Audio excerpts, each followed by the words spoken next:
Alors, à quoi consiste le métier de l'avocat? L'avocat doit prendre sur ses épaules les soucis de ses clients. Et donc, il doit inspirer confiance. Il doit être disponible et surtout, il doit y avoir un transfert qui doit se faire, un transfert de confiance, puisque les clients viennent vous voir pour obtenir des solutions à des problèmes concrets qu'ils se posent.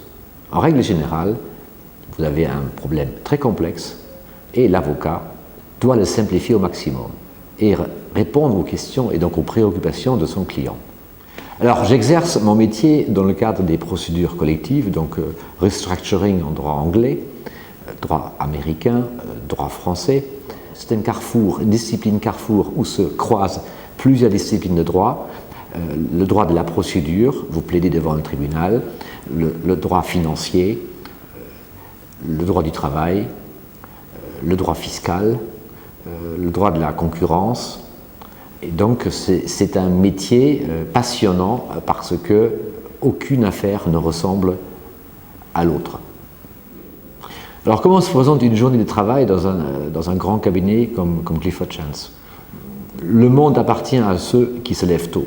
Donc lorsque j'arrive au cabinet, je croise les éboueurs, donc à 7 h du matin ou plus tard, et je commence bien entendu par la lecture des journaux, des revues juridiques, et lorsque on arrive tôt au cabinet, on est tranquille. La secrétaire arrive à 9 h 30 et donc vous avez la paix pendant 2 h 30, personne ne vous appelle. C'est les heures les plus productives de la journée. Après, en fonction des rendez-vous qui sont pris, vous avez d'une manière incessante des coups de téléphone des clients qui vous interrogent sur tel ou tel problème.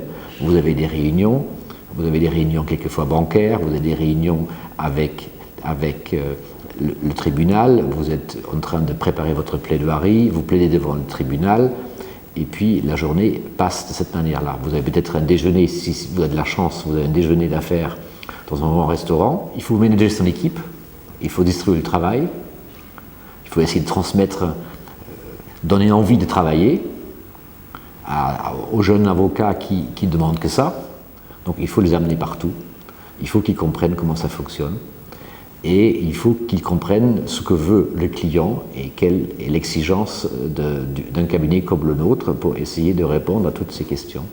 Alors, quelles sont les perspectives d'avenir de la profession d'avocat international en matière de restructuring? Elles sont excellentes. Elles sont excellentes pourquoi? Parce que aujourd'hui, la France doit hélas faire face à des mutations profondes, industrielles, financières, et que ce qu'on demande au cabinet d'avocats comme le nôtre, c'est d'accompagner ces changements industriels et financiers, et je crois que les dossiers ne manqueront pas dans les années à venir. Et donc je considère que le métier d'avocat international en matière de restructuring est une bonne option à prendre. Quelles sont les qualités requises pour devenir un avocat international en matière de restructuring? Il faut être curieux. Il faut être passionné par ce que vous faites. Il faut maîtriser la langue anglaise, peut-être une langue étrangère de plus, et il faut savoir travailler en équipe. Il est donc essentiel d'être de bonne composition, comme on dit. Il faut être souriant, toujours prêt à aider, toujours être disponible. Et il faut avoir le sentiment que vous participez à une œuvre commune pour essayer de partager des succès et quelquefois également quelques déceptions. Il faut être passionné.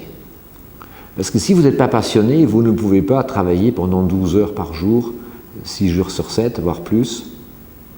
Donc, il faut avoir la passion de servir les clients, la passion de transmettre un savoir à vos collaborateurs, de les intéresser et de leur montrer un chemin pour qu'ils puissent s'épanouir et qu'ils puissent avoir leur propre carrière. Quel conseil donner à un étudiant qui sort de l'université en France, qui a son master en poche et qui se demande s'il doit regagner un cabinet international? vous êtes obligé de vous frotter à une culture différente. C'est la diversité. Aujourd'hui, on demande beaucoup aux jeunes étudiants, aux jeunes collaborateurs, et pour être armé face à ces contraintes du métier, il faut avoir des bagages solides. Et je considère qu'il est important aujourd'hui d'avoir un double diplôme et d'avoir fait au moins 6 mois à l'étranger.